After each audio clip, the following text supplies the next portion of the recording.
At 60, every relationship choice cuts deeper. This isn't like when we were young, when mistakes could be patched and time gave second chances. Now, one wrong step could leave you haunted for the rest of your years. Do you stay and fight for what's left, or walk away knowing you may never have another shot at love? Because once you cross this age, ending a marriage isn't just about signing papers. It's about reshaping the rest of your life. Hi, it's Vernon again. Today, I'm going to share 4 things you must know before deciding to end your relationship after 60. These are crucial insights that can help you avoid regret, navigate emotions, and make a decision with clarity and confidence. Before we dive in, make sure to subscribe to the channel and turn on notifications so you don't miss any of these essential relationship insights. Let's explore the first crucial truth that everyone over 60 needs to consider before making such a life-changing decision. Number 1. Understanding the difference between problems and incompatibilities. Before making any decision to end a relationship, it's essential to distinguish problems from incompatibilities. Problems are challenges or conflicts that arise in any long-term relationship, regardless of age. They can often be solved through communication, compromise, or professional guidance. Examples include disagreements about finances, household responsibilities, or how to spend retirement time. These are hurdles to overcome together, not reasons to give up. The ancient Roman philosopher Marcus Aurelius wrote, "How much trouble he avoids who does not look to see what his neighbor says or does." But there's a deeper wisdom here about relationships. How much unnecessary suffering we create when we treat temporary problems as permanent incompatibilities, and how much pain we endure when we try to solve true incompatibilities as if they were mere problems.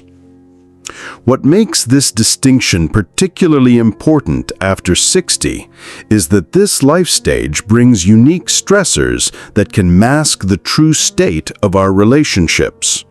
Retirement transitions, health concerns, financial worries, aging parents, changing social circles. All of these can create tension and conflict that has nothing to do with our fundamental compatibility with our partners. When we're stressed, we often become less patient, less generous, and less skilled at communication, making even good relationships feel problematic. Dr. John Gottman's research on relationship stability shows that couples who can distinguish between perpetual problems, ongoing differences they must manage, and solvable problems, specific issues that can be resolved, have significantly higher satisfaction and longevity rates. The practical application of this insight requires honest examination of your relationship conflicts. Are you fighting about surface issues that represent deeper, unaddressed stresses?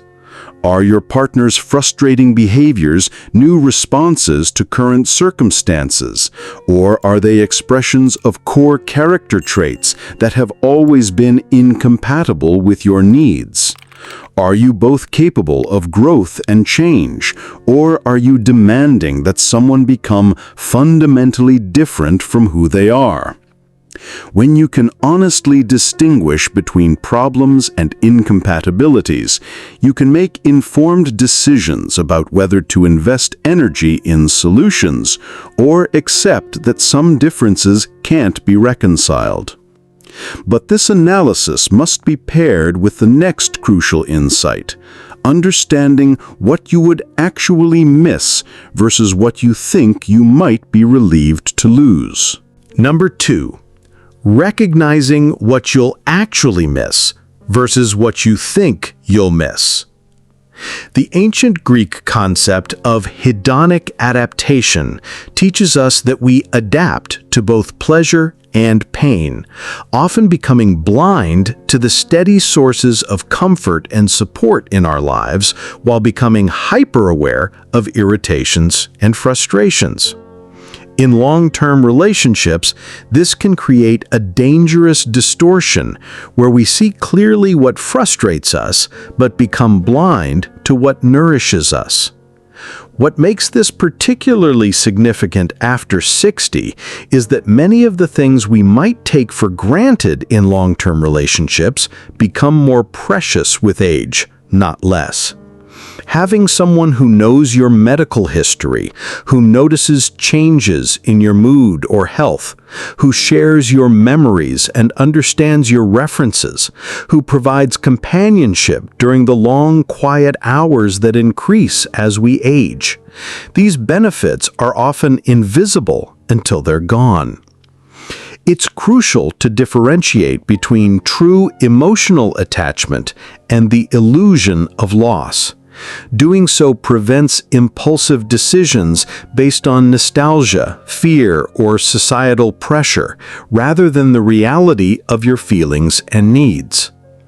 The practical application of this insight requires intentional reflection on what your relationship actually provides, not just what it fails to provide. Make 2 lists. One of everything that frustrates or disappoints you about your partner and relationship, and another of everything it provides: companionship, practical support, emotional security, shared history, physical presence, routine comfort, someone who knows your preferences and cares about your well-being. But here's the crucial part. The second list should include things so routine you might not even notice them anymore. Who makes your coffee the way you like it? Who notices when you're not feeling well? Who shares your concerns about family members? Who provides a reason to get dressed and engage with the day? Who gives you someone to care for and think about beyond yourself? Think honestly about this question. If your partner were no longer in your life tomorrow, what would you miss in the first week? Not just the obvious things like companionship and conversation, but the small daily interactions, the practical support, the sense of being cared for and known. Often, these seemingly minor elements of partnership become the most painful losses. If your partner were gone tomorrow, what would you truly miss?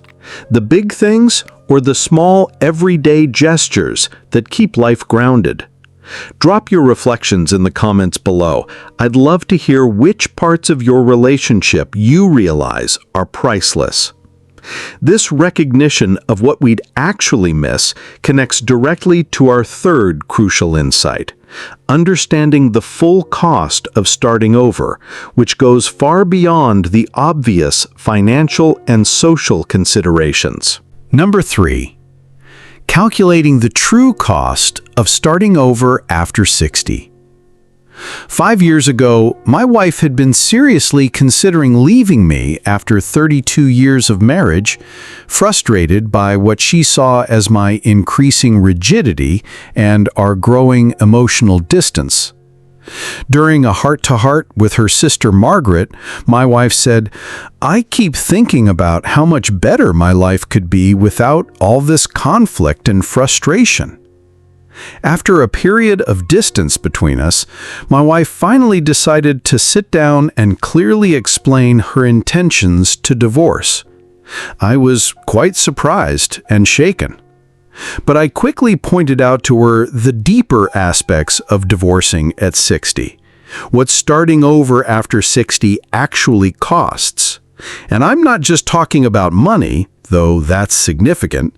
I'm talking about the energy it takes to rebuild everything from scratch when you don't have unlimited time or resilience to do it. This is something that many people contemplating late-life relationship changes don't fully consider. The true cost of starting over after 60 extends far beyond the obvious financial and legal complications. It includes emotional, physical, social, and practical costs that can be overwhelming when undertaken in our later years. The Roman philosopher Seneca wrote extensively about the importance of counting the full cost before making major life changes. He understood that what seems like a path to freedom can become a different kind of prison if we don't honestly assess what we're taking on. This wisdom applies profoundly to relationship decisions after 60, where the costs of starting over are higher and the resources for rebuilding are more limited than they were in our younger years. The financial impact was severe. Dividing assets meant both she and her ex-husband had significantly less financial security than they'd built together over 30 years. The emotional cost of establishing new routines, new social connections, and new sources of support had been exhausting. The practical challenges of managing a household, finances, and health decisions alone had proven more difficult than she'd expected. Dr. Susan Brown's research on gray divorce reveals that people who divorce after age 50 experience significantly higher rates of depression, anxiety, and physical health problems than those who remain married even in imperfect marriages. The stress of rebuilding life at this stage, combined with reduced social and financial resources, often creates new problems that are more challenging than the original relationship difficulties. The grief of losing not just the relationship, but the shared history, inside jokes, and accumulated understanding that can't be replicated with someone new.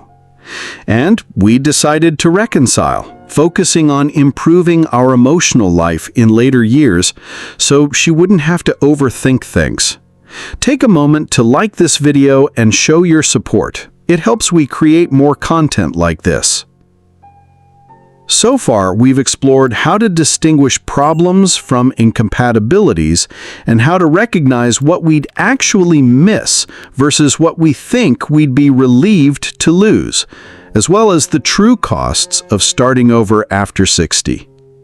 These insights help us evaluate our current situation more clearly.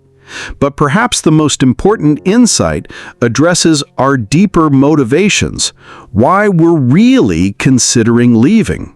Number 4. Distinguishing between loneliness and authentic desire for connection. The ancient Greek aphorism, "Know thyself," takes on profound meaning in this context. The philosopher Socrates understood that external relationships can never substitute for internal wholeness, and that seeking others to complete us often leads to disappointment and endless searching. At 60 and beyond, this wisdom becomes essential for making sound relationship decisions. What makes this distinction particularly important after 60 is that retirement, empty nesting, and other life transitions can leave us feeling unmoored from our sense of purpose and identity. If we've defined ourselves primarily through external roles, career success, parenting, caregiving, the loss of these roles can create an existential loneliness that feels like relationship dissatisfaction, but is actually identity confusion. The practical application of this insight requires honest self-examination. Are you feeling lonely because your partner doesn't meet your needs for intimacy, understanding, and connection? Or are you feeling empty because you've lost touch with your own interests, passions, and sense of self? Are you seeking someone to make you feel alive, or are you ready to take responsibility for your own aliveness and share it with someone who can appreciate and reciprocate it? The first suggests loneliness that won't be resolved by external changes. The second suggests authentic readiness for meaningful connection. This doesn't mean all relationship dissatisfaction stems from internal issues. Sometimes partners do grow incompatible or fail to meet legitimate needs for intimacy and connection. But it means ensuring that you're making relationship decisions from wholeness rather than emptiness, from authentic desire for partnership rather than desperate hope that someone else will complete you. As we come to the end of our time together, let me leave you with this wisdom from the poet Rainer Maria Rilke. Perhaps all the dragons in our lives are princesses who are only waiting to see us act just once with beauty and courage. Today, we've explored 4 crucial insights that must inform any decision about ending a relationship after 60. Understanding the difference between solvable problems and true incompatibilities. Recognizing what you'll actually miss versus what you think you'll be relieved to lose. Calculating the full cost of starting over when time and resources are limited, and distinguishing between loneliness within yourself and authentic desire for deeper connection. But these insights aren't about whether you should stay or go. They're about ensuring that whatever choice you make is informed by wisdom rather than driven by fear, fantasy, or reaction. At our age, we don't have the luxury of making major life decisions based on incomplete information or unexamined assumptions. We owe it to ourselves and our partners to think deeply before acting decisively. The most important truth about relationship decisions after 60 is that there are no perfect choices, only informed ones. Every path involves trade-offs, costs, and uncertainties. But when you understand what you're actually dealing with, what you'd truly be giving up, what you'd realistically be taking on, and what you authentically need, you can make choices you'll be able to live with, regardless of how they turn out. If this video gave you clarity, insight, or even just a moment of pause, please give it a like, share it with someone who might benefit, and leave a comment with your thoughts or experiences. Don't forget to subscribe to the channel and hit the notification bell so you never miss guidance like this on relationships, life after 60, and making choices with confidence. Your journey matters, and your voice matters too. Thank you for watching.